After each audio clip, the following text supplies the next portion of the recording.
Awesome. I'm going to go ahead and kick things off. We're a few minutes after 7. Welcome everyone to our event. Before we do the formal introductions, if you could hide your video, so stop your video from showing, and also put yourself on mute.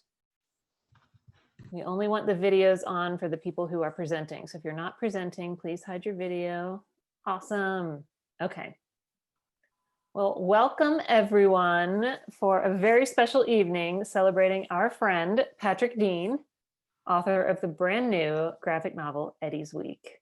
Before we officially get started, I would like to introduce myself. My name is Janet. I am the business owner and founder at Avid Bookshop, which is Athens' only independent bookstore. Luckily, we are graced with a comic book store downtown as well. So we are very grateful to all of you who have continued to shop at Avid and at Bizarro Wuxtro so that we are able to, Bizarro Wuxtry, so we're able to stay functioning in this insane time. So tonight I'm going to ask you to do a couple of things. Because we at Avid Bookshop run things on a very tight budget, we did not pay through the nose for the Zoom webinar feature. We just have regular Zoom, but we have a way to make it look like a webinar. So right now, if you are looking at your screen and you see me and the 4 featured guests and a bunch of gray rectangles, I'm going to tell you how to get rid of those gray rectangles. So all you do is hover your mouse over a gray rectangle, and then in the upper right-hand corner of that rectangle, click a little blue square with 3 dots in it. And when you click that, there's a little drop-down menu that will say hide non-video participants. So if you hide those non-video participants, suddenly you will just see the featured guests. So again, if your video is showing, please turn it off unless you're one of our guests. Awesome. So good evening again. Welcome to our event. We are thrilled to be here. We are thrilled to be able to be hosting events. We very, very, very much would prefer to be with you in person, but we all know that is not a reality right now. So thank you for showing up tonight. And without further ado, I'm going to introduce you to Eleanor Davis, a longtime Avid customer, graphic novelist, comic artist, and host extraordinaire. So Eleanor, take it away, and I'll see you guys at the end of the event. Yay, thank you so much. Good evening to everyone out there tuning in. Yay. Well, I wanted to thank everybody for being here with us today. And we're here, of course, celebrating Patrick Dean's wonderful new graphic novel, Eddie's Week. Should definitely get a copy for yourselves. It's just been released from the excellent Birdcage Bottom Books. My name is Eleanor Davis. I'm a cartoonist and illustrator. With us is Patrick Dean, the gentleman in front of the red sofa. And he's, of course, the author of Eddie's Week. He's also was the artist behind the comic strip Big Deal, which ran weekly in the alt-weekly paper The Flagpole from 1997 to 2006. The author of many comics shorts and innumerable illustrations. He's also the co-organizer of the annual Fluke Mini Comics Zine Festival. With us as well is Robert Newsom, who's the other organizer of Fluke alongside Patrick. He has published countless zines, including The Atomic Elbow and Journal of Modoc Studies, and he also writes for what he calls real publications, such as Bandcamp Daily and the Comics Journal. Hillary Brown, with the teal background, is the director of communications at the Georgia Museum of Art, and she was the one behind last winter's Georgia Museum show of Patrick's work. And there will be a link in the chat later on to a virtual gallery of that show. She's also a extremely excellent comics critic who now writes for the Comics Journal. And I just wanted to show off our bona fides as Patrick Dean fans. I think we should all show off our shirts. We're all wearing different Patrick Dean shirts. And that was Hillary and Robert had their Patrick Dean shirts on, and then I had to run and go put on my Patrick Dean shirt as well, so we would all match. Okay, so throughout the interview, I will be talking to Hillary and Robert about Patrick's work and his involvement with Fluke and his influence on Athens and the Athens art scene. And Robert will also be helping me read some of Patrick's comics for y'all. So the formatting of this event is a little different from a usual book release. And this is largely because Patrick has ALS. And at this point, he relies on eye gaze, text to speech technology to speak. And that's super time consuming for him to do. So instead of doing a real-time interview, Patrick and I spent the last week talking, and our plan for tonight is that he will now copy paste his sections of that conversation into his text-to-speech app. So You because have to excuse any awkward lulls in the conversation. This eye gaze device can be a pain sometimes. yeah, but also a godsend. I'm very glad that we're still able to talk with you. So because the tech can be iffy and is a little time consuming, like Patrick said, I'll be asking Patrick a question and then I'll be riffing a little bit to give Patrick a chance to get his answer in the hopper. And again, because of the iffy tech, Patrick might interrupt my riff with his answer. That's totally fine. And Hillary will be pasting Patrick's response into the chat after he's finished answering. So if you miss anything in there, check the chat. Finally, if the tech really goes south, Robert also has a copy of Patrick's responses and can step in to read them if needs be, just to kind of let you know what the plan is for the evening. But so far, we did a tech test on Friday and it went really smoothly. So feeling good about tonight. So I'll just go ahead and get started. Patrick, I wanted to ask you question 1.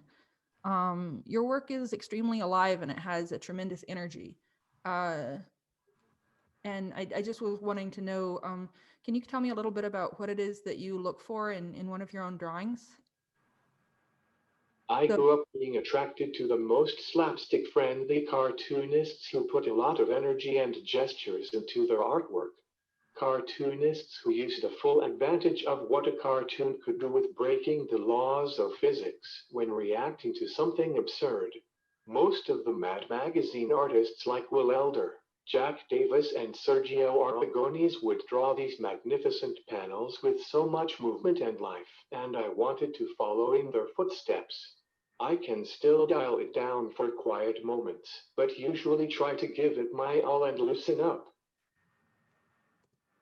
I really love that. I love the fact that we can see that in your work. Like, I think that any comics aficionado would look at the way that Patrick draws feet and instantly know that he was a Jack Davis fan. Very distinctive feet. And I know I grew up reading those classic Mad magazines as well, and I just get the same joy poring over your comics that I did poring over Bill Elder comics when I was a kid. So I'd like to follow that question up with question 7. Why would you say that you love comics so much? And this could be a personal history question or an artistic aesthetic question or both.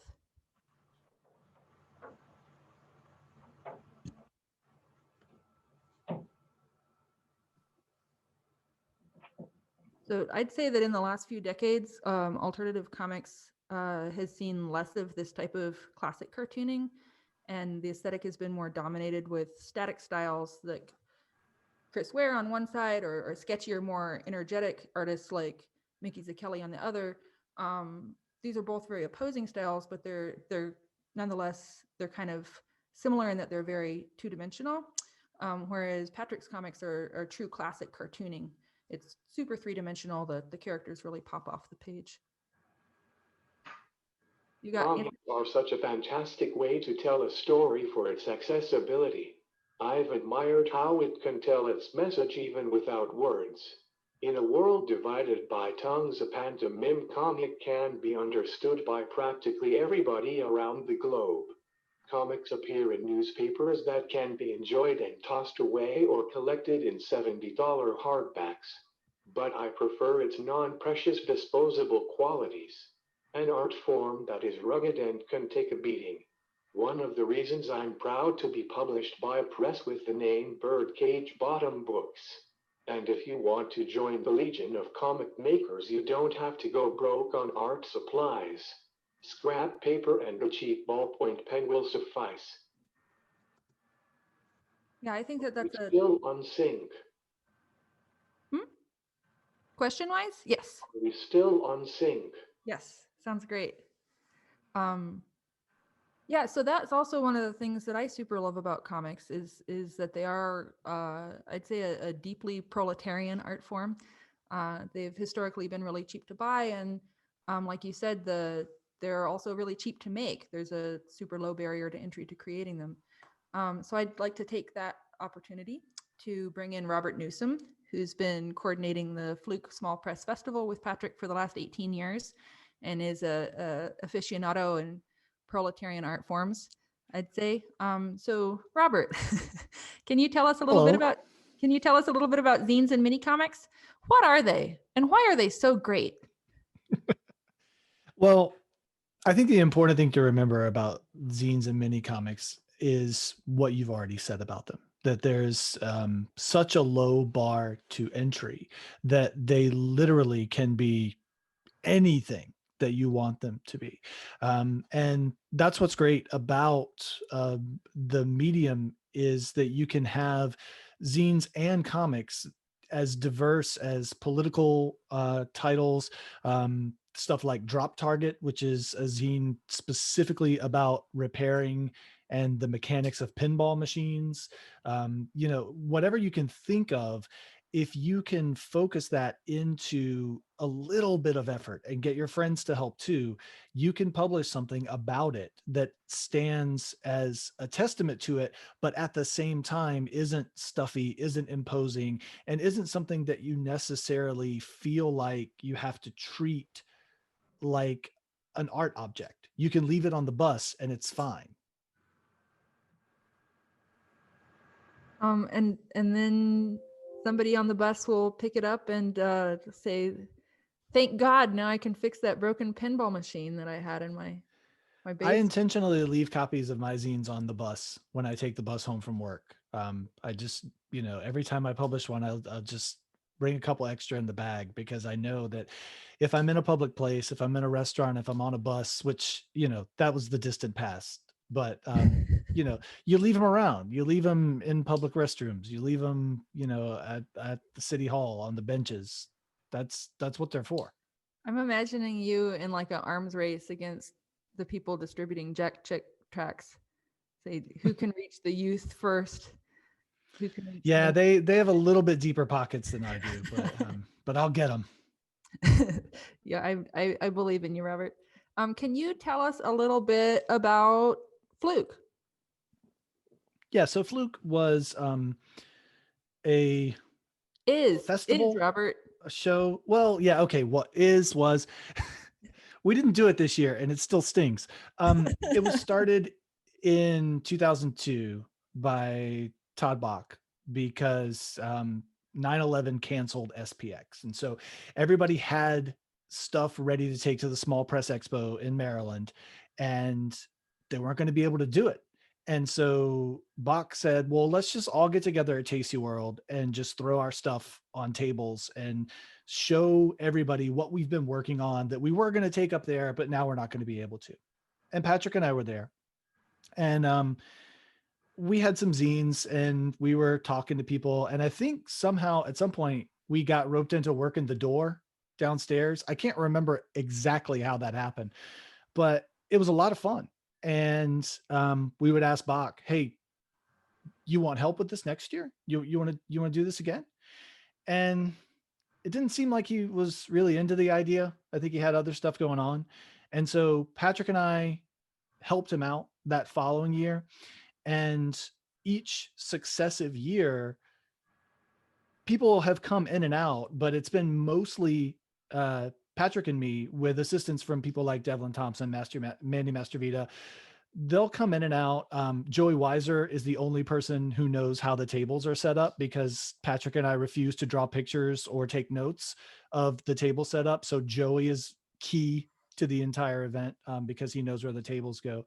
So people sort of come in and out on the periphery, but Patrick and I have been the core of it since the second year after we took it over from Bach. And it's been going now. Next year will be the 20th anniversary, although because of this year, it will be the 19th show if it happens. But y'all ain't wearing masks, so maybe there's no Fluke. We will have a Fluke again, Robert. Never say never.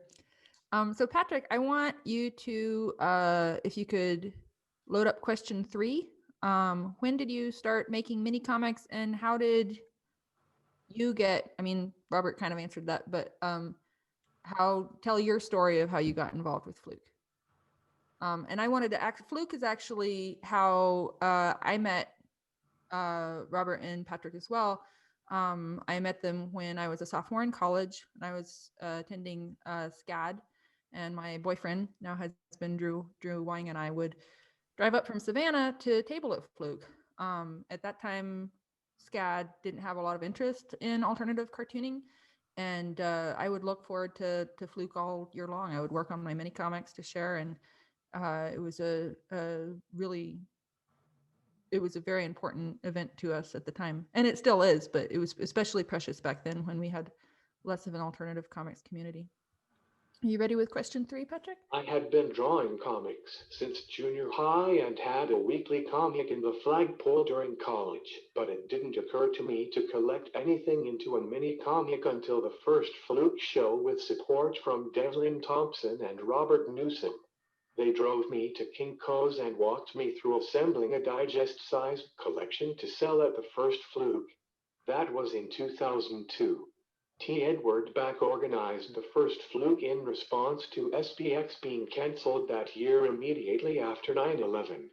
Robert and I became involved helping with the show along with other Athens cartoonists, and found it really important that suddenly Athens had its own mini comics and zine festival. When Bach moved to the Pacific Northwest, he handed it over to Robert, Devlin, and I, and we've been proud of how it's grown in size without losing its integrity as a low-cost, one-day small press show. I love that. I love hearing about that, because when I met you, you were already, a fully formed zinester, it felt like. And I didn't know that, Devlin was a big part of why you started making minis. And of course, hearing it, I was like, of course, because Devlin is such a big DIY evangelist, and he's been such a huge influence and such a big support on so many comics and zine makers. I remember he, I think, was the first store. Huge part. Could you say that again? Could you repeat Huge that? part. I didn't catch it again. Sorry. Huge part. Yeah. Awesome. Yeah. So, and if any of y'all who don't know, of course you all should, Devlin Thompson is the legendary manager of the Bizarro Wextree, which in turn is a legendary comic shop in downtown Athens, Georgia, where all of us live. And that there should be a link to the Wextree's site in the chat. Patrick, I want to ask you question 5. What has organizing Fluke meant to you after, so many years? Because it's been 18 years at this point. Is that right? More or less? 19 years, technically 18 years that Patrick and I have been involved because we weren't part of the first one, and 17 shows, I think, or 18 shows. I don't know. We lost count. That's incredible. It's an incredible accomplishment. So while I'm waiting for Patrick to load up his answer, Robert, can I ask you what it's been like organizing Fluke with Patrick, and what your working dynamic is like? And one of the things I feel like I never got an adequate explanation of is how the Fluke cake became a thing. Okay. The cake is integral to the overall answer of that question. There is nobody that I have met that would have made Fluke work the way it does, because working on this thing with Patrick for 2 decades now, nobody is the same person now that they were 20 years ago. And I've been very lucky to have a friend that has overlapped with me for 20 years now in the way they think about the things that we do. Um, I get sick of myself at times, and I know that I can be difficult to work with. And Patrick has never let that show. I know he doesn't have to answer it. I know I've frustrated him. I know I've annoyed him, but he's never let it show. And our ideas of how Fluke should operate and what it should feel like have meshed perfectly for 2 decades now. And it's amazing to me that it continues to do that. But when you think about the sensibilities of everybody involved, it does kind of make sense. The Fluke cake came about because Patrick and I have a long-standing promise never to make money off of Fluke. And so we each year look for ways to get rid of any excess money that we have. We've been fortunate to have the people at the 40 Watt open their doors to us after Tasty World closed and we, needed a new home. They're wonderful people to work with, and we make sure that they're taken care of financially. And obviously we have to rent tables and chairs, but sometimes we have a little bit of money left over. And so just one year, as a joke, we thought it would be funny to get a giant sheet cake from Kroger, and we had enough money to do it, so we did. And the cake was so successful that next year it's like, well, let's get another cake because some people have veganism, so let's get 2 cakes. And oh wait, some people have celiac or gluten sensitivities, let's get a third cake and make sure it's gluten free. And let's make sure that the cakes are as ugly as possible, and talk to the people at Kroger about what the worst icing colors are. um the fluorescent blue, I think, was the best one we've done, because that shows up again later, and I'll leave it at that. But yeah, so the cake just became a thing that people expected, and so we just kept doing it because it's fun to buy a giant cake. The only reason we don't have a 3-foot diameter pizza is because neither Patrick nor I had a car large enough to fit that pizza box in. There's a pizza place in Watkinsville that does giant pizzas, but they couldn't deliver them at 9 o'clock on a Saturday morning, and neither of our cars were big enough to fit the pizza box into. So everyone was spared a giant pizza just melting away throughout the day. One of the things I love most about the Fluke cake is, and I'm glad you brought up the horrible icing colors, because everybody eats the cake and then everybody at the whole show just has awful food coloring in their teeth, totally dyeing their tongues. And each show each year is a little different. What horrible color people's mouths are turned. And I do want to mention, because you didn't mention it yourself, Fluke is your commitment to keeping it affordable is completely, I think, unheard of. I haven't heard of another small press show that's has the philosophy that y'all have. Because are you still just charging? How much are you charging for tables? $20? No, that's too much. $15. And we felt bad about going up to 15, because we still think 15 is too much. But we wanted to find a number that would hurt just a little bit if you didn't show up. Like if you were out at, shopping, and you lost $15 at Kroger on the ground, it wouldn't be the end of the world, probably. And I'm not making light of it. $15 is a lot of money, but it would hurt a little bit, but you would go on with your day. And so that's kind of where we set the table pricing. And then general admission is $2, because if we let people in for free, the event would have no real value to them. We talked about this, Patrick and I, and we sort of settled on $2 as the point where if somebody doesn't have $2, we'll let them in.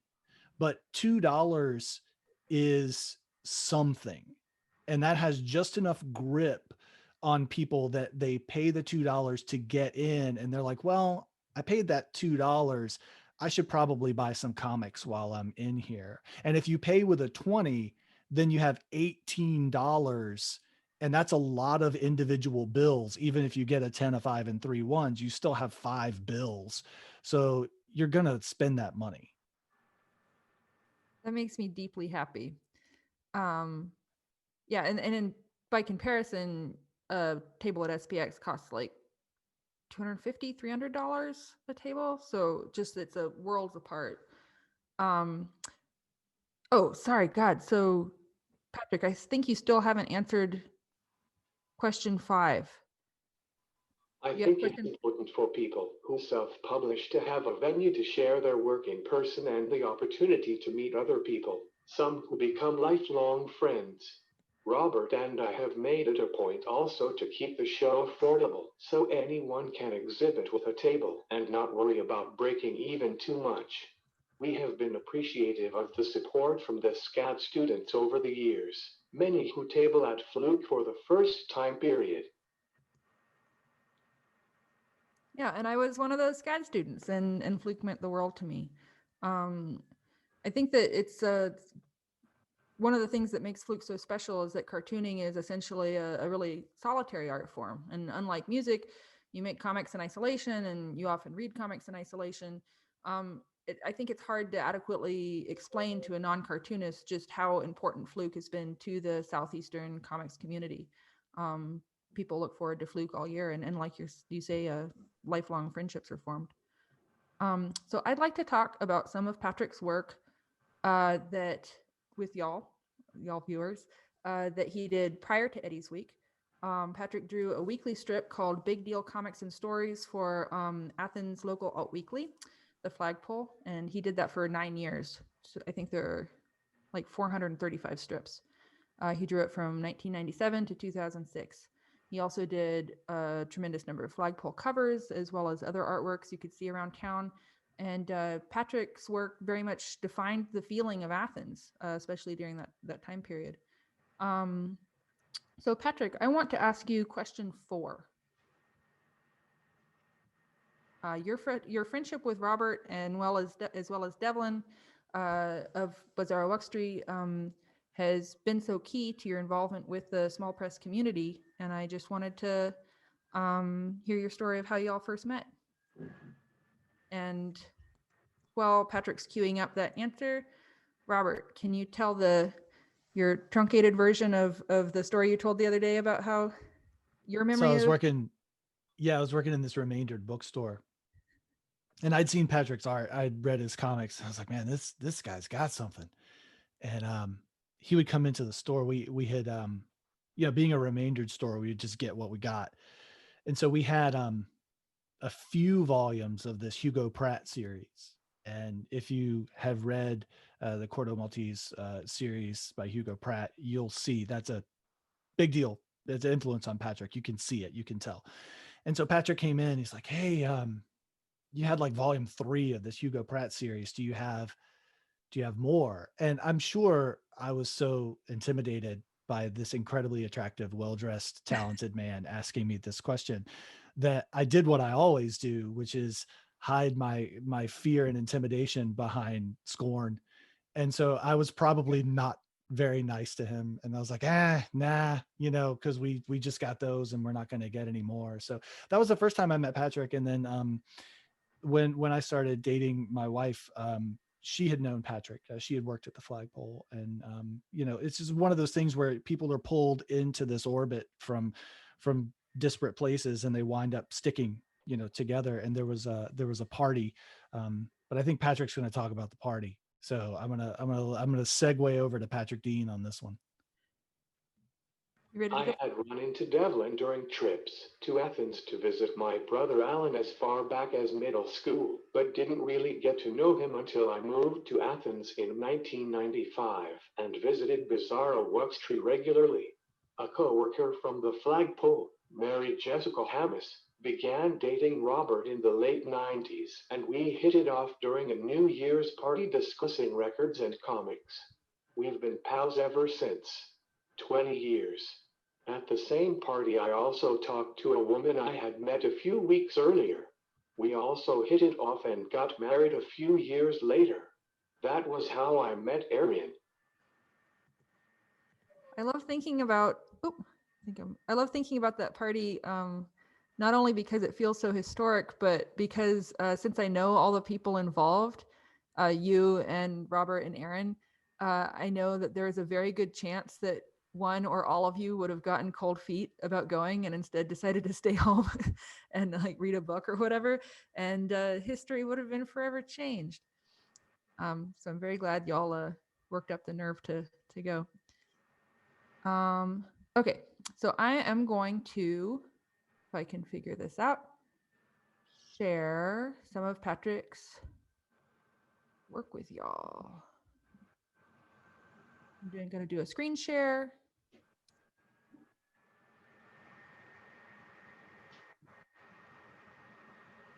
All right, is everybody seeing my screen now?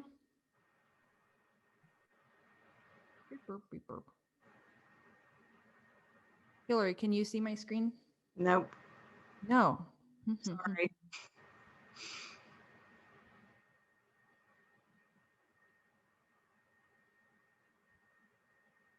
Our good friend from North Carolina, Adam Casey, in the chat has said that you might need to be the host. Oh, you figured it out. Thanks anyway, Adam. I just hadn't pressed the button. There was a button I didn't press. Okay. So I'm very excited to share some of Patrick's comics with you now. First, I'm going to share some of Patrick's comics, weekly comics from Big Deal. Again, this is a weekly comic that ran in the flagpole for over 9 years. There are over 435 strips, and it's not been collected yet, but I'm really hoping that will change soon because it's an absolute treasure. So I asked both Robert and Hillary to tell me some of their favorite Big Deal comics, and Erin, Patrick's wife, and I also contributed a few. So this first is one of Robert's favorites, and I really love it because it's hilarious. And it also really highlights the kind of formal creativity and classic cartooning Patrick excels at. So I'm just going to read it out for y'all. Hey, did you hear that one about the farmer's daughter? A traveling salesman comes across a farmhouse late one night. I need a place to sleep. So he asks for a bed to stay in for the night.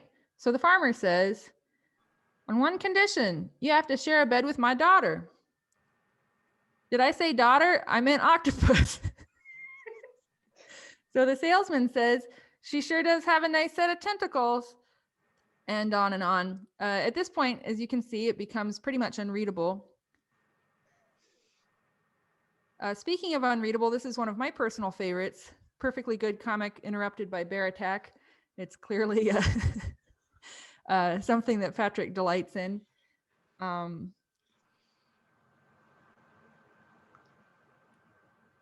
readability turning out to be a... Could you say that again? I left that original art at Kinko's. Oh no, Patrick. I hate that story. You should call him. It might still be there. Yeah, geez. Somebody hopefully has it. With readability turning into a recurring theme, I was doubly delighted that Robert picked this strip as another one of his favorites because I wanted to see him try to publicly read it. When I asked Robert to read it for this presentation, his response was just, how? So take it away, Robert. All right. Poor font choice, Adventure Funnies. Patrick Dean, July S. All right. I think I may have a clue as to where the killer's hideout is. I got that one. We're good. What are we waiting for? Let's go. Later that night. I'm so mad at this. He should be in that old building there. I say we rush him before he has a chance to escape. We're good. Sounds like a Oh, that's my fault. me. Sorry, Oh, that's not okay. Patrick. That was me. No, I left it could have gone either way. Let's catch us a killer. Freeze, you're under arrest. I got that one. No, I'm not done yet with all my killing. You won't take me alive. Arg, I'm hit. Ugh. Oh no. Then it looks like you'll never get around to finishing all your killing. Oh God, Patrick, why did you do it? He was, wait, what was your motive? Tell us before you die. Oh God. I did it because I had a bad case of bloodlust. Okay, I got through this one, which is amazing, but you have to understand that when this was printed on newsprint, it was 100 times less legible. Oh, and now it's, I didn't know you could make it bigger. I took the liberty of shrinking it a little bit for the presentation to make your experience a little more accurate to the original. I should have shrunk it even more because it was, as you said, very blurry on the newsprint. I really do think by the end it was completely unreadable. Very impressive. It You was got a through it all. Okay, I'm going to get out of screen share.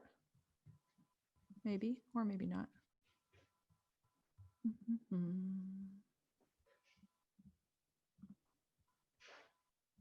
Okay, Patrick, I'd like to ask you question 8. What are some of the comics you first remember reading?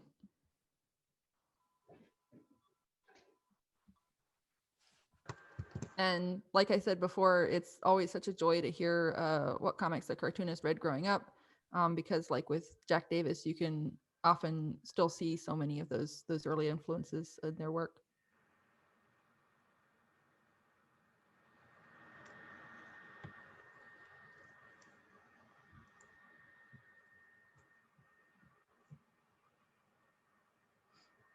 an odd assortment of 70s comic books, mostly belonging to my older brother.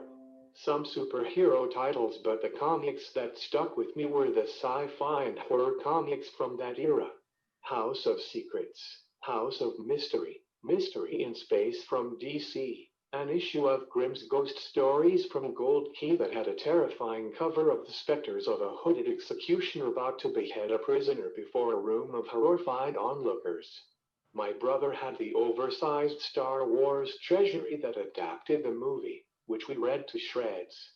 From Marvel, I was interested in any comic with the Hulk or the Thing, because they were technically monsters. One of the things I love about your work so much is how you've, like the way that you've been inspired by horror. So like you're saying, like you grew up reading all this horror and noir and sci-fi comics, and those things appear in your work constantly. I don't think you've drawn more than 3 consecutive strips that don't have a ghost or a werewolf or at least a yeti in them, but they're Patrick Deanified. Your work is really gentle. The monsters are intensely human, and it's just such a loving presentation of these core parts of your childhood. So I'd like to ask you question number 9. What was the first indie comic you were exposed to? Because a lot of those comics you read when you were younger were maybe not mainstream, but not the kind of punky zinester alternative comics that community that you're part of now. And something I loved learning from your Georgia Museum of Art show was that your older brother Alan was going to UGA and would send copies of the Flagpole back home to you so that you could read the comics in them. In middle school, I was still reading Batman and X-Men, and any Silver Age comic from the 60s I could get my hands on, but in the late 80s all these independent publishers were popping up offering a new frontier of comic possibilities. In 6th grade, I bought my first issue of the Flaming Carrot comics and I was hooked. It was surreal and funny and created by a cartoonist in Atlanta, just an hour away from my hometown of Rome. Over the years, I never lost my excitement for seeing a new comic from Bob Burden. The local comic shop in Rome couldn't make heads or tails of this indie stuff and dumped it in the quarter bins. I enjoyed it all. The Ninja Turtle parody adolescent radioactive black belt hamsters was a favorite. A few random issues of Cerebus that confused me. And during this time, DC was publishing books that would evolve into their Vertigo imprint. Meanwhile, Marvel had Epic, which published creator-owned titles, like Sergio Aragones's Gru the Wanderer, another favorite of mine. Through all this, I still liked superheroes, but these indie comics are what I envision doing one day. My older brother Alan sending me the local comics cutout of the Flagpole magazine was definitely an influence. Jim Stacy, Jack Logan, and Larry Tenner made me dream of being in the Flagpole one day. I love thinking about young Patrick Dean reading Flaming Carrot, because I also remember finding my first issue of Flaming Carrot in a quarter bin somewhere and thinking, who the heck is this for? Who likes this? And it was for you. So now I'd like to bring in Hillary Brown. Hillary was the mastermind behind Patrick's solo exhibition at the University of Georgia Museum of Art this past winter. It was a beautiful show. I know that even though I was already deeply familiar with Patrick's work and had seen some of his originals before, seeing so many of Patrick's originals in that context was really thrilling. Okay, so when I asked Hillary what her favorite Big Deal comic strips were, she told me she was particularly fond of Patrick's strips that referenced old EC comics. Like a lot of the horror and sci-fi comics that Patrick was mentioning earlier were by EC.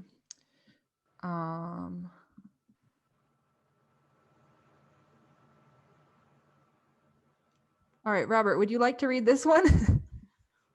I will read this.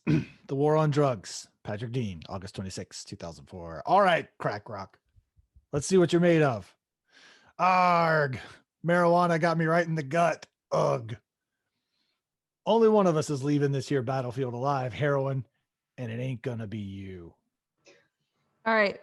So Hillary, we've talked a lot about what a proletarian art form comics are. And we can clearly see those influences in Patrick's work of genre comics, classic genre comics, and more lowbrow work. But Patrick was a fine art student at UGA. This is one of his pieces from then. And he was also heavily influenced by fine artists. So I was hoping you could tell me a little bit about those influences. I will do my best. I think that there's not as big, it feels like there's a bigger divide between fine art and comics than there actually is, especially when you look at printmaking. You have a lot of printmakers like William Gropper, for example, who a lot of people think made one of the first graphic novels, Alley Oop, which I think New York Review Comics reissued last year. So they're both narrative art forms that are trying to communicate some sort of a story in print frequently. A lot of times you have prints that have captions below them that they're meant to be read with. I mean, that's basically comics. They're the same thing. So when Patrick managed to find these early printmaking works, when I was looking through pretty much everything in his house to try to figure out what would be in the show, I was so delighted to have these. I mean, they're very loose feeling for prints to me. I always talk about how printmakers are among the craziest of the artists because they have to be so careful with every line that they make, and they have to do it all backwards pretty much. And so they end up being like, I don't know, you just think about every line that's in them. And not that you don't do that with Patrick's work, but it just feels so much freer than that. And I love I love, love, love this one. One of the things that I It like is so much sloppy. about. I'll pause. Could you repeat I that, was Patrick? sloppy. It's not sloppy. I think it doesn't feel sloppy. It just feels like there's room for improvisation there, I would say. And there's so much to look at. That's one of the other things I really, really like, is that I can be looking at something like this that I've been looking at for months and months and still see new things in it. I don't know. It's like growing up with Richard Scarry books or something like that, and you're always seeing new aspects, even when you've read those books 1,000 times. So I wanted to ask you, if I have my, oh, good. What was it like curating a show of Patrick's work? I know that thinking about you getting to go through all of his flat files made me feel really jealous. It's hard. It was really difficult. I mean, I had such a small gallery to work with, and I feel like, I mean, it's not exactly the root of the word curator, but that's what you do, and that's not what I normally do. So for one thing, I was stepping into a different role than my usual one, but it's all about whittling down. And I mean, I wanted to put everything in this show. There's so much. So I was trying to get in there, like early printmaking, comic strips, illustration work, black and white, color, just so many different forms, and the sketchbooks. And then this that you have up on the screen right now, this monster opera, his thesis project, like this should be a book too. It's gorgeous. I love Patrick's use of color, and this really shows it. Yeah, I love this piece. Is there there's a whole book of this? Oh my God, Yep. that's amazing. Do you know if, is this marker, Patrick?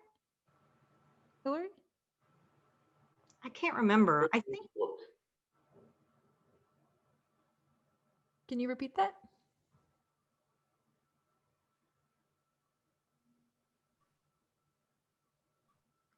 Did you say it was Copic? Copic marker? Yeah, that's the super gorgeous, ultra saturated colors. it's on nice paper too. So you can see all these three pieces that I showed as examples and a whole lot more if you go to georgiamuseum.org/virtual gallery/Patrick Dean. And that link should be in the chat somewhere. And I super highly recommend that for a deep dive into all of Patrick's earlier work. So Patrick's work isn't. And watercolor. Did you say Copic and watercolor? Half marker and watercolor. Cool. Yeah, because I mean, I do stuff in watercolor, but I can't achieve the level of like joyfulness and looseness that you do, while at the same time, it's so tight. I feel like that's a sort of something that I admire about all your work, is the way you manage to have your stuff be so perfect and so improvised looking at the same time. It has it gives such a joyful feeling. But Patrick's work isn't just funny, it's not just formally inventive and artistically sophisticated. It's also imbued with a sweetness that can be really personal and really profound. So this is one of his wife's Erin's favorite strips that she mentioned to me. It's featuring her, and it's also one of my favorite strips, called Panty Hospital. Where do all the sick and broken panties go? Torn, ripped, full of holes. Downstairs to the panty hospital for repair. Sewing machine. Nurse Erin sews them up and has them back on her ass in no time. So I read through all of Patrick's Big Deal comics in preparation for this presentation, and I'd be cracking up one moment and then just get a complete punch in the gut the next. So this one is called The Amazing Thing That Lurks Within. I think I accidentally uploaded a lower res version than I meant to. From their machine, it's an amazing sound of a thudding drum beat. But between my ear and her tummy, I have to search for it. On top, I hear Erin's heartbeat. I know that one well. But right under hers, I can hear a faint beat that's twice as fast. Then my ear really locks in on it. What a miracle. I can hear the most amazing rhythm of our tiny baby daughter. She is a teenager now. She's 14, isn't that right, Patrick? She's wonderful, Eloise. So if you combine all of Patrick's humor, oh, there she is. Ah, hey, Eloise. A cameo. Is Julian there? Would he like to say howdy do? Oh, God. He doesn't have to. Is Julian 11 now?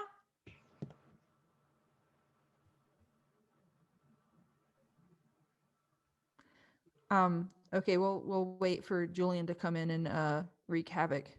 I don't know what I've unleashed. So if you combine all of Patrick's humor and his effortless cartooning chops and his love of surrealist plots and his love of genre comics and noir and oh, hey Julian. Hello. Oh, yay. Hi. Dean family cameo. Thank you. So if you combine all those disparate aspects of Patrick's work, you get Eddie's Week, which is Patrick's perfect graphic novel that we're celebrating here today. So Eddie's just a regular guy. It's the start of his a whole week off, and he's planning to spend it taking it easy at home and avoid thinking too much about his ex-girlfriend. But a work crew busts into his apartment and installs a prison cell in his living room, complete with prisoner, as part of the city's non-voluntary stay-at-home warden project. So Robert and I are going to read a section of the beginning for you. The cell has been installed, and Hilton Fitch, the truly horrible Tragiston City Projects coordinator, has just finished singing an unwelcome show tune. One of the things I tried not to do when sharing some of Patrick's comics is not to include any of the ones that are sung, because I didn't think I could handle that. I wanted to torture Robert, but not myself. So he's finished singing an unwelcome show tune, and he's introducing Eddie to his new roommate. So this is Randall, the prisoner. He says, "Hi. Eddie, meet Randall, or Theo. He's the guy that I told you about, who's just wild about stabbing people in the back. I bet you two will be the best of buds." Okay. In you go, Tiger.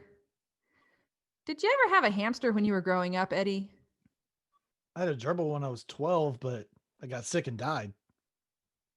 So sorry for your loss. Anyway, feeding your own inmate is just like feeding a giant hamster. What? We're giving you some boxes of felon pellets. This way you won't have to worry about cooking for him. Pellets? Am I really going to be feeding this guy hamster food?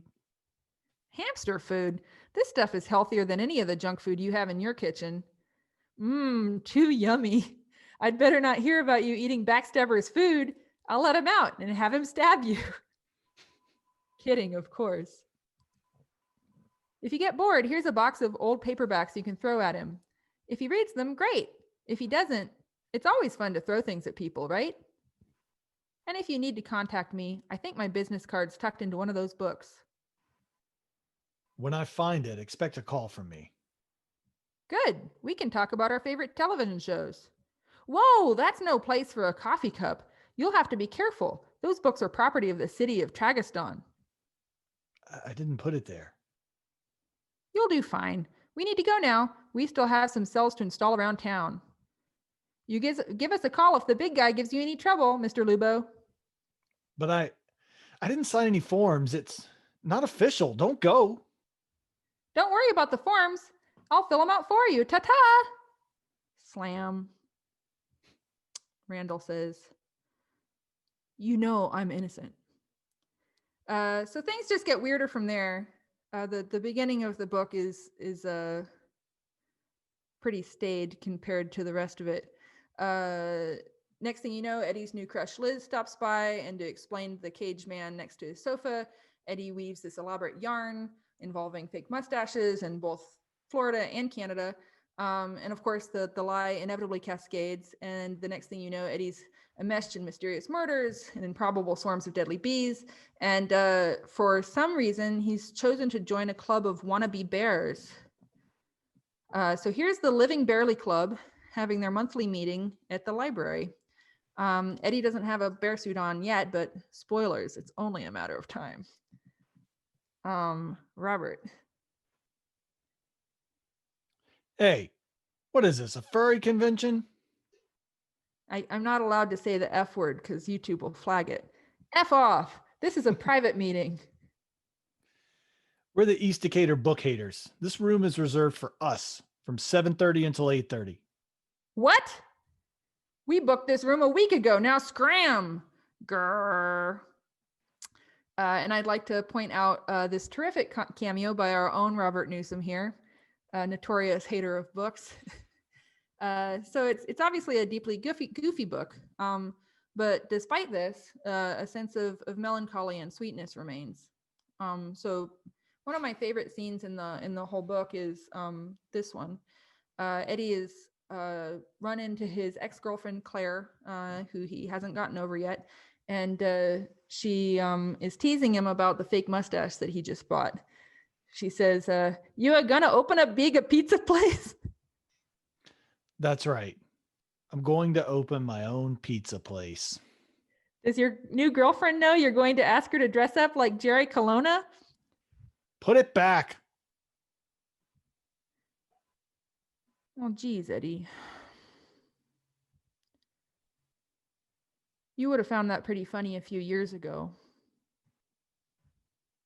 Look, I'm sorry. I just need to go. Okay? You would have laughed your ass off. Here, I'm done.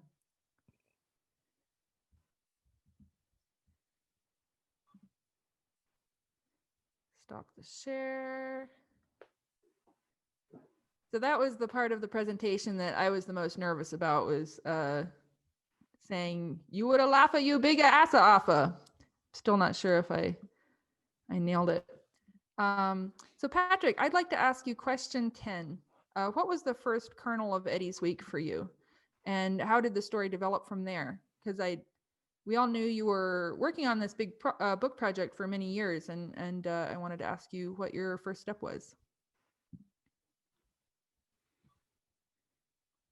I know that as a cartoonist myself who's done graphic novels, and knowing so many people who are cartoonists who have done graphic novels, working on a graphic novel is absolute hell on earth. It's just months of misery. In college, I used to draw comics in my sketchbooks with no intention of ever sharing them. No pencils or planning, just straight to pen and ink. I did a few comics with the Eddie character as far back as 1995, featuring him on the front hanging out based on my underwhelming experiences in high school.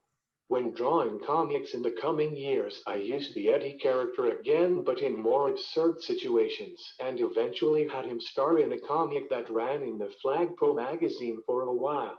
The space I had in the Flagpole was a free-for-all whatever place to experiment every week. Early on, I tried a serialized comic that went on aimlessly for a few months, but wanted to give the longer storytelling another shot. Eddie Goes to Portland was serialized for around 30 weeks, featuring Eddie visiting friends in Portland, secret cults kidnapping him, venomous snakes, and a phantom arm carrying a straight razor that shaves people in their sleep. It was a mess.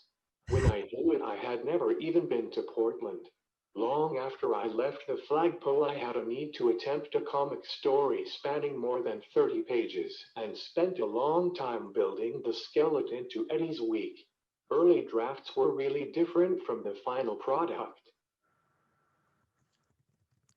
It was one of the things that I loved about rereading all your Big Deal comics is that I'd totally forgotten about the early appearances of Eddie, and I had forgotten that it was Eddie and Eddie Goes to Portland. And I love that it reveals that he is a writer and that he's writing on a historical drama, and that he actually had a book published, which was a little known book called Great Corn Husking Politicians of the Dust Bowl, which I feel really opens a window on Eddie's personality. So question 11, there's so much stuff packed into Eddie's week, and it's this jam-packed, like messy, surreal sort of kitchen sink of a book.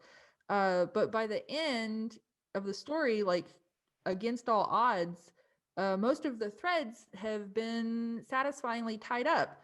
And I wanted to ask how you did that.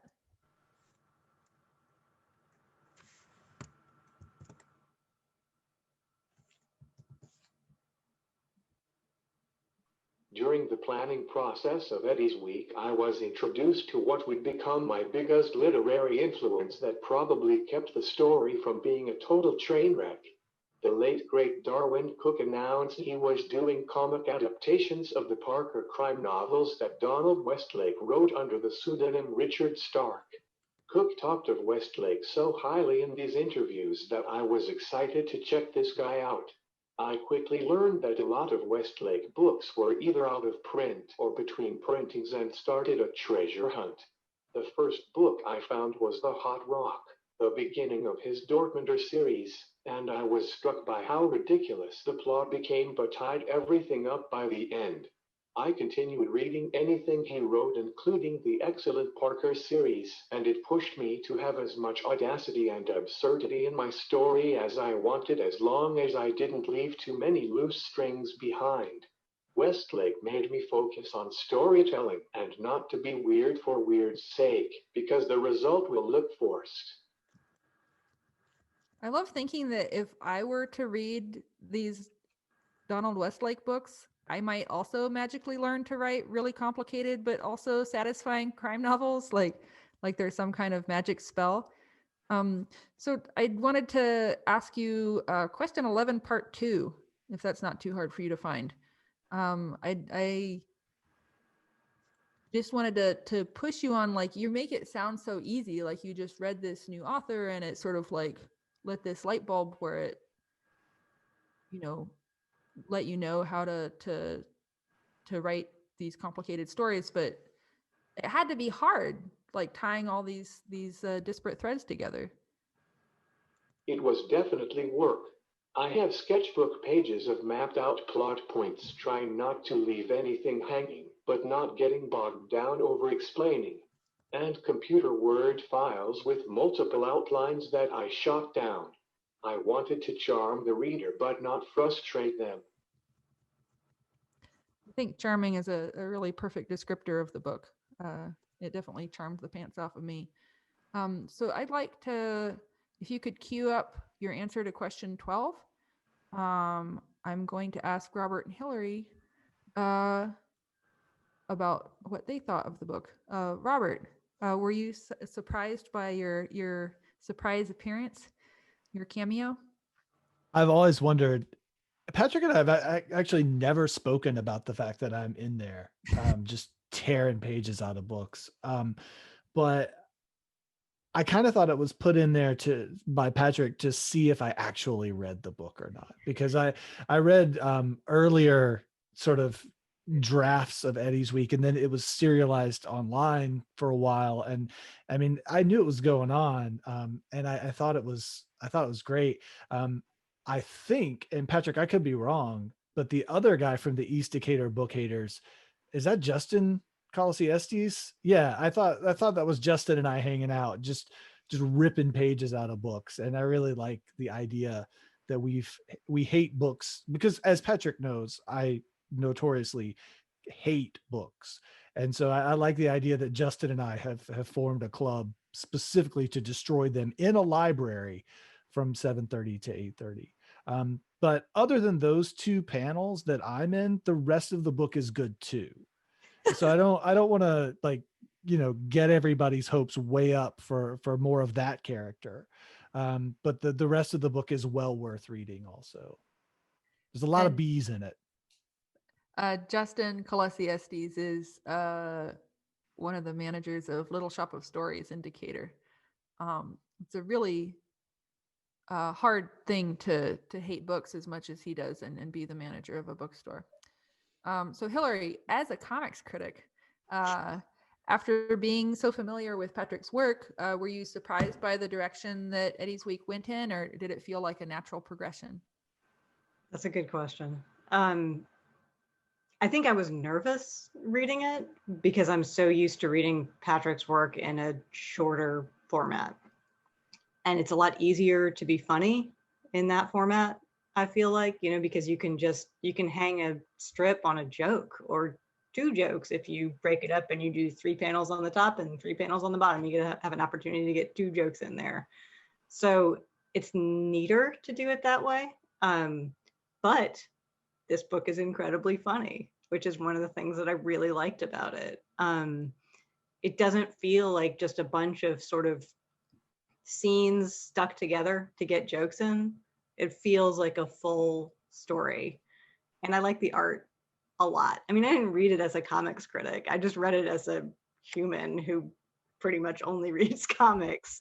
And it's very enjoyable. It is a fun read. I didn't know that about Darwin Cook and The Hot Rock. The Hot Rock is like one of my favorite movies. It's so well done. And it does, it feels like a touchstone. Absolutely. I can see it. I think especially being friends with you, Patrick, and having read a lot of your shorter stuff, reading Eddie's Week was like watching someone you dearly love on a tightrope or something. Like, oh God, is he gonna pull it off? He just keeps going higher and higher. Oh no, now he's above a bunch of spikes. Oh no, now there's sharks. But in the end, you got to the other side just gorgeously without breaking a sweat. So as I said before, I'd like to ask you question 12, which is Eddie's Week packs in a whole lot of emotions, and it's busted gut funny. It's super weird. It's also really melancholy, and it addresses feelings of isolation and directionlessness. And then overlayered on that, it's very gentle and ultimately really humane and loving.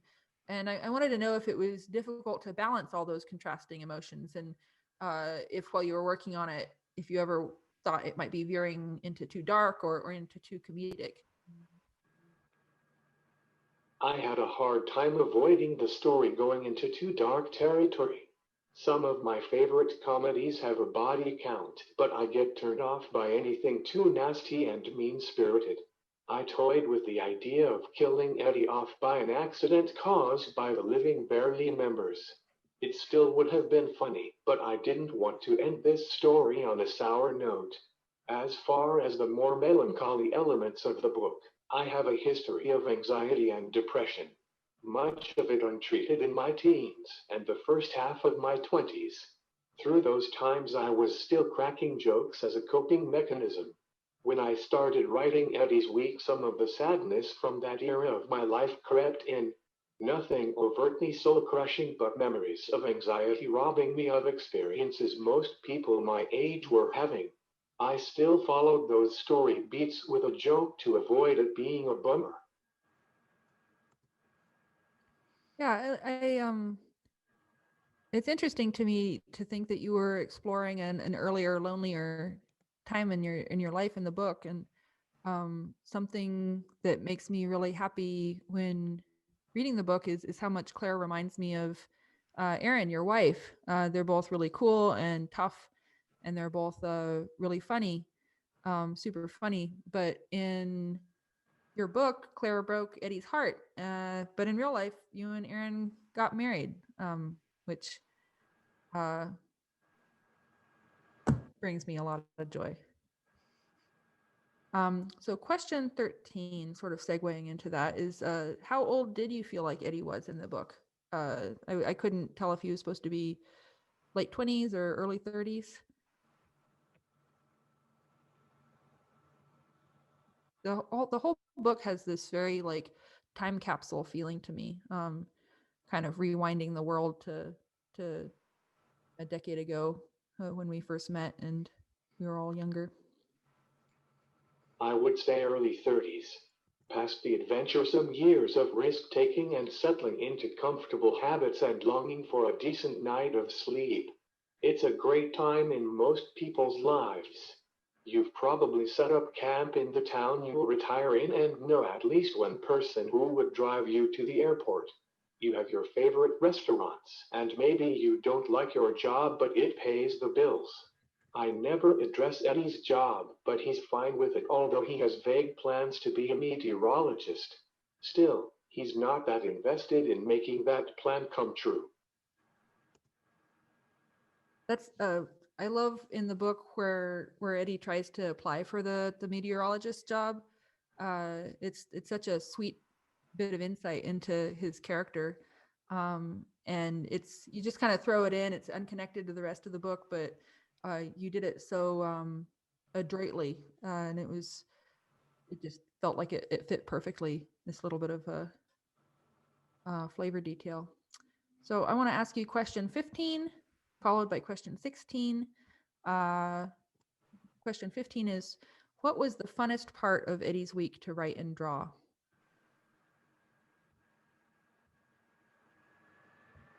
So with Patrick's art, he does not shy away from drawing a lot of things that I avoid drawing at all costs. He does a whole lot of cityscapes. He does a whole lot of extreme lighting, which I know I have a hard time with, and a whole lot of crowd scenes where it feels like he's packing in as many people as humanly possible into a panel. Probably the cereal plant robbery.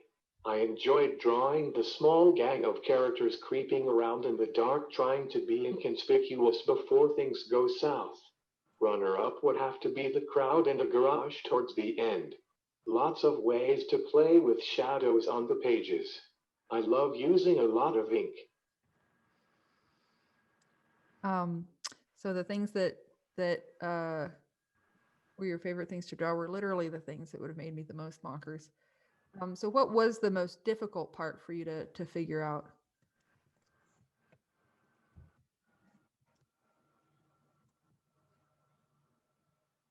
Art-wise, I really hated drawing that prison cell over and over.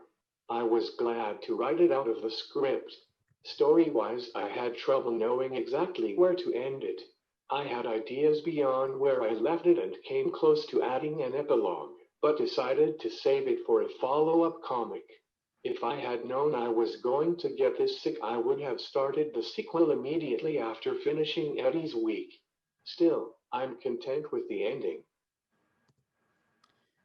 Yeah, I think the ending is kind of startling in that it's I don't know, it feels kind of unorthodox, but it also feels very satisfying. Eddie starts out at the beginning of the book, it feels like he has a very limited support network, and spoilers, by the end of the book, he's with a group of people who are willing to risk everything for him. And he's traveling across state lines in a cardboard box with holes in it. And yet it has this really like expansive, open, sort of hopeful feeling to it that I love. It's just really perfect. Okay, so I'm going to share the screen again.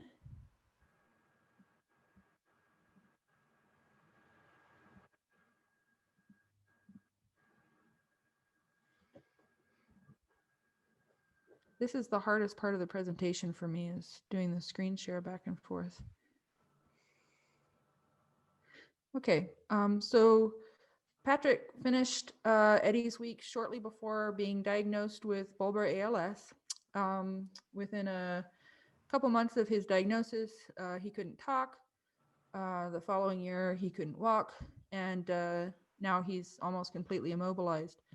So here's a piece that Patrick drew of what it felt like having bulbar ALS affecting his speaking when it was beginning to make speech impossible. And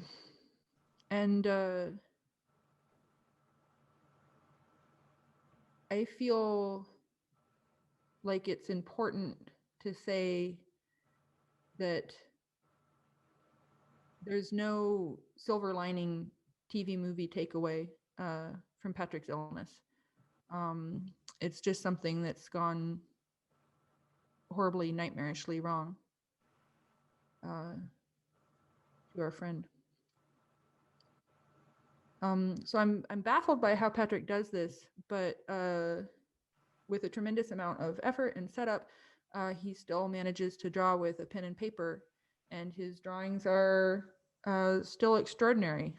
So this piece from last January is entitled Heavy-Handed and Corny, but Fairly Accurate Portrayal of What ALS Does to My Body. So Patrick, I'd like to ask you question 19. Can you tell us a little bit about what your drawing process is like now? Is it hard to get yourself to sit down with a pen and paper? And how has the disease affected how you tackle a drawing? How much longer does it take to draw a piece?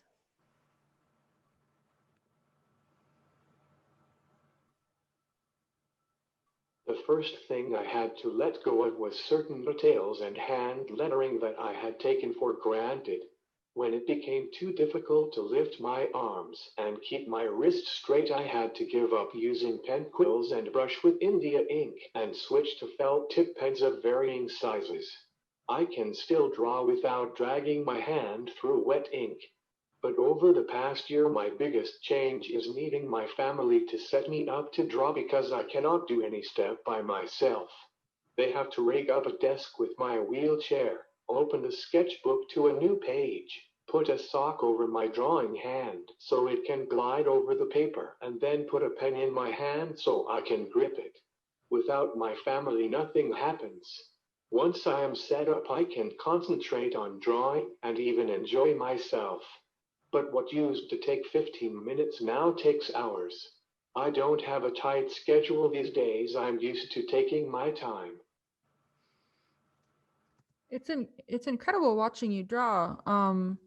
I don't think anyone who just sees your drawings could imagine just how limited your motion has become, or that anybody who sees your limited mobility could imagine you being able to draw like you do. I have a hard time believing it myself. So I'd like to ask you question 24. How does it feel to be part of an intensely artistic household?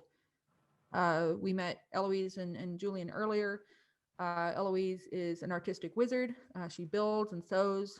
She does leatherworking and drawing and painting. And folks can see on your Instagram that you've recently collaborated with Eloise on some pieces that you drew and then she painted with watercolor. Your son Julian is similarly creative. He's constantly building forts and tools and doing experiments. And Erin, your wife Erin, is a writer and a poet, and you have collaborated with her as well. I feel as blessed as one can feel under my circumstance to have such a creative family. This pandemic has certainly produced some fantastic art if you're privileged with the time and resources to do it. We took this quarantine seriously from the start, more so than the average family because of my condition, and it's taken a hit on my family's mental health. We're social creatures and we miss our friends and classmates. When they're not dressing me and making sure I don't choke on my own vomit, I'm proud to see them creating. But most of the time we're all trying to catch our breaths from the demands of the day. We are exhausted artists who are going through some trauma with the rest of the country. I have a bunch of different emotions when I think about the situation that you and your family are in. Because on one hand, I'm moved by how fiercely you all take care of one another. But on the other hand, I'm so angry that you're in this position. I'm angry there's not better support for people who need care and for their families. And I'm angry that the response to COVID has been so botched, which has made your already horrible situation even worse. I'd like to ask you question 20. which is you've been doing a lot of drawing these days using eye gaze technology. And these drawings are very different from your usual work.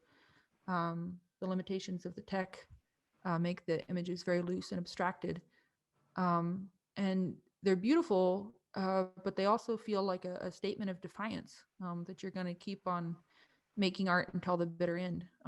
So can you tell me a little bit about this tech and about the artworks? We got the eye gaze device a while back, and I used a little but put it aside since I was still able to text on my phone's speech app.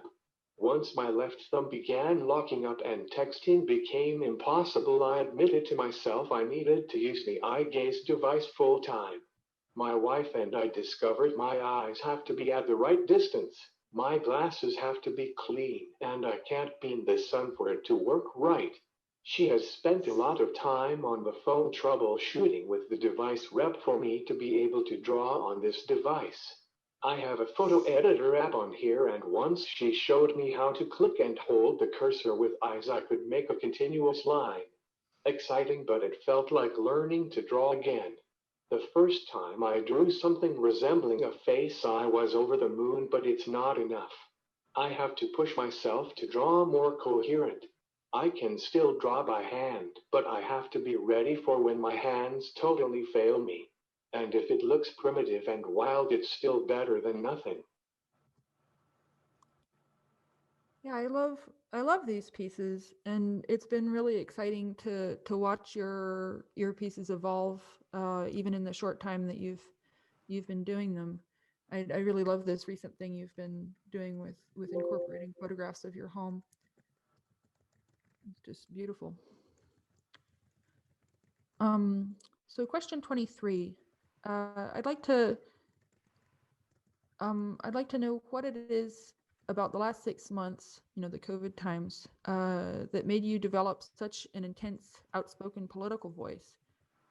I feel like if I were battling with a degenerative disease, I suspect I'd completely give up on my own civic responsibility, but yours seems to have increased. Your work now is you did political work in big deal. Sometimes you have a lot of anti-war comics, comics critical of George W. Bush, but nothing like the work you've been doing recently. The past year had become the perfect storm of so many terrible elements piling up that it became impossible to ignore. I have a terminal disease, but at least I can see my friends. Wait, I can't. There's a pandemic. But if we work together, we can flatten the curve and get it under control. Wait, we can't. Local government is downplaying its severity, and the president is throwing out conspiracy theories, resulting in half the country believing wearing a mask is tyranny. Police brutality is getting attention with heartbreaking stories backed by video evidence, so we should take to the streets and protest. Wait, I can't. On top of the COVID risk, the local government has allowed the police to use tear gas, which would definitely kill me with my weakened lungs. We should vote the crooked politicians out of office. Wait, it's not so easy. Voter suppression is happening out in the open with broken voting machines and Republicans threatening to toss out mail-in ballots, which I have to use because I have an illness that makes it difficult to leave the house. Add it all up and I become too angry to sit back and do nothing. And extra frustrating that I am unable to protest in person, so I have to settle for doing everything from home in a wheelchair. And Eleanor, we know you. You would be fierce if you were faced with a crippling illness. Oh. The disease would be terrified of you. I hope so. I hope that I could have the level of bravery that you show. The amount of the advocacy that you do is just truly inspiring. So this is a piece that Patrick did in March after the big coronavirus stock market crash, which had many people more concerned about their portfolios and with the lives of others who were agitating to reopen the country. And that's That's this book, this t-shirt that I'm wearing here. It's worn to bits at this point. The ACC police investigated themselves and found they did a bang-up job tear gassing unarmed citizens. Looking good. This was after the tear gassing incident in June. Hello, police. I'm being followed by a threatening black man, 7 feet tall, and he has fangs. And then this piece drawn just last week titled "The Centrist Democrat Not Worrying About the Real Threat." So question 22, I was wondering if you have connected with other disability activists or other disabled artists. And I'd like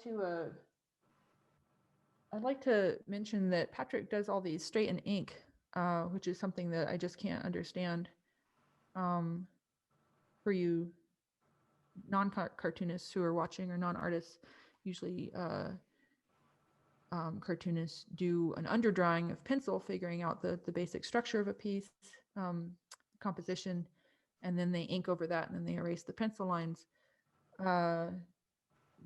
But Patrick does a tremendous number of his work straight in ink, and I think all of your recent work is straight in ink. Is that right, Patrick? And to have the guts to draw an elephant straight in ink is something that I definitely. Which number? Sorry. Question 22. Sorry.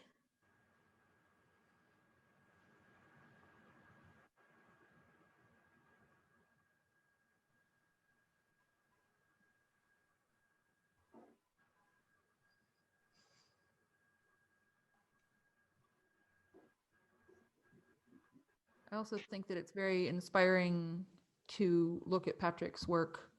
I think that his work has always been inspiring to me as an artist to loosen up. But especially more recently, he has lost a degree of control, and you can see the effect of the disease in his line, which is a little shakier. But the artworks themselves are so masterfully done, and so beautiful that it's just a good reminder that not to be precious about line quality or whatever. That's not what makes a artwork good. I've followed other disability activists on Twitter and have stayed updated with healthcare news and how it affects my family. I am inspired by their bravado when faced with able-bodied people telling them what they can and can't do. Through social media, I have met a wide spectrum of disabled artists, mostly thanks to Mari Naomi.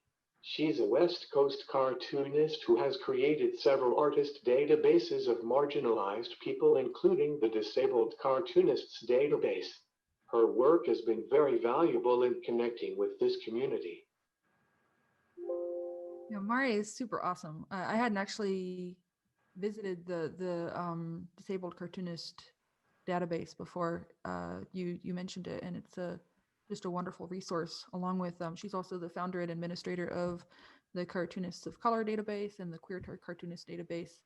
And I think that Hillary's posted the link in the chat.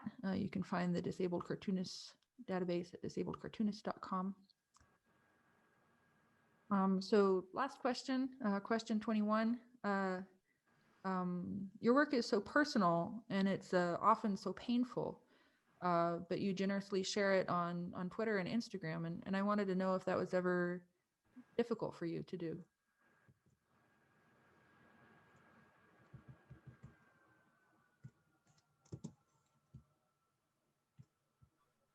And that's Patrick. I have gone back and forth about how much to publicly share about my experience on social media. On one hand, I have the instinct to shield my friends and family from the effects of the disease and how it's wrecking my life and my wife and kids' lives. But I also believe I would be doing a great disservice to the disabled community by sugarcoating it. I can't pretend I'm going to recover from this disease and that I feel content with everything going on in the world, so I might as well tell the truth.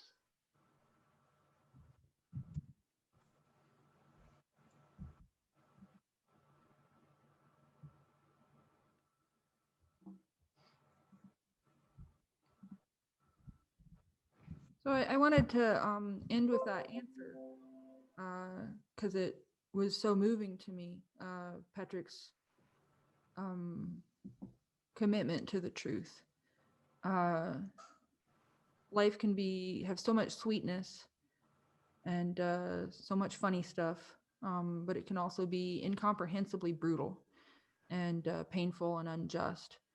And I found for myself that if I turn away from the awful stuff,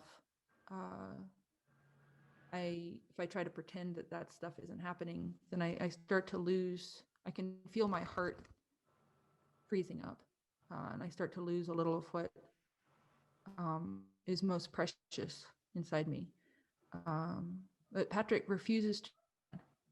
He's up in deep darkness, but he refuses to turn away.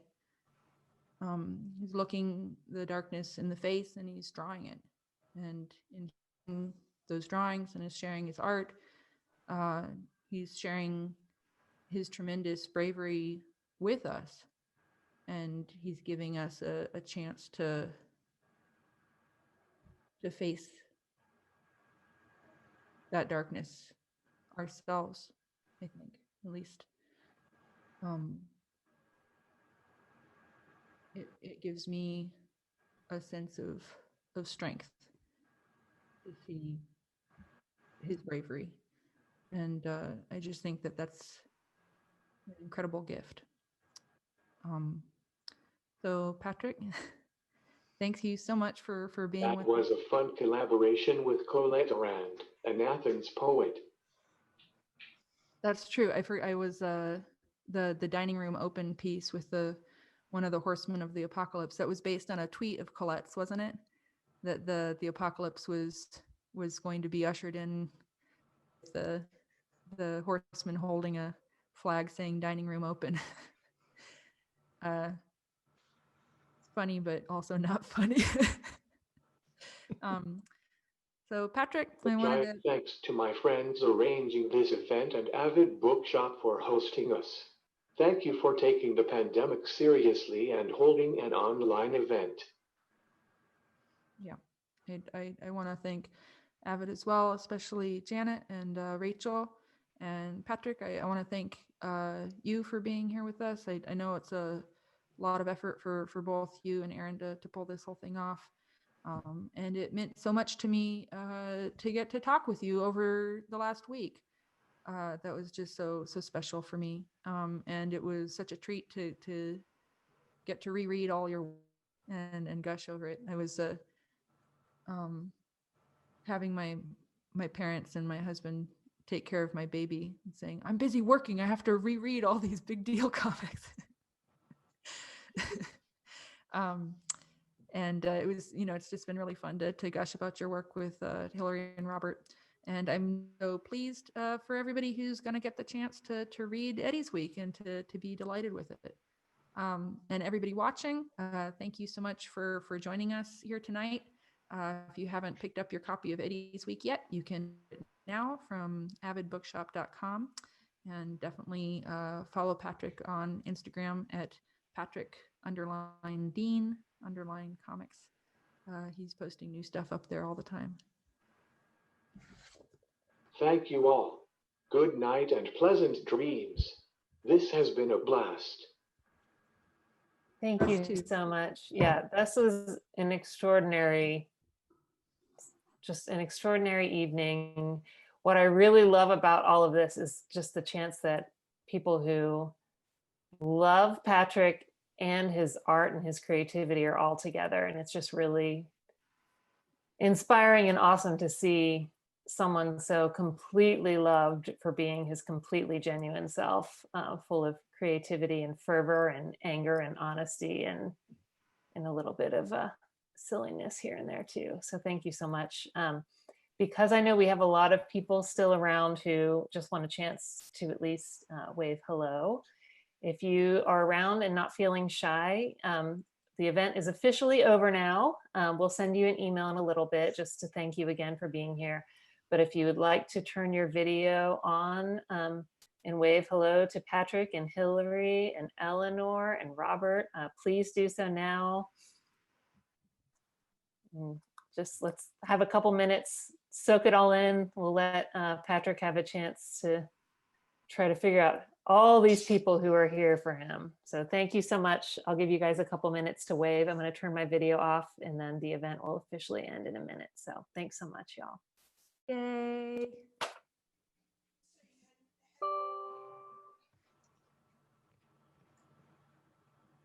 Thank you guys so much for coming.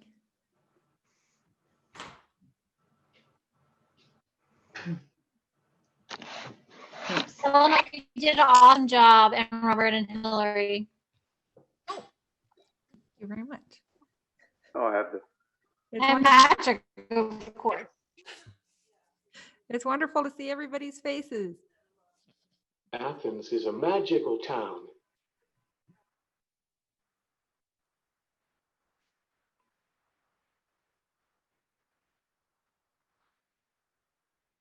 Yeah, boy, I sure am glad I wasn't having to look at all y'all while I was presentation. Yeah, I'm real Boy. sniffly over here.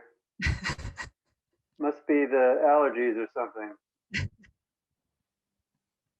This is a great event. Thank you so much, Eleanor and Patrick. It's great to see you both.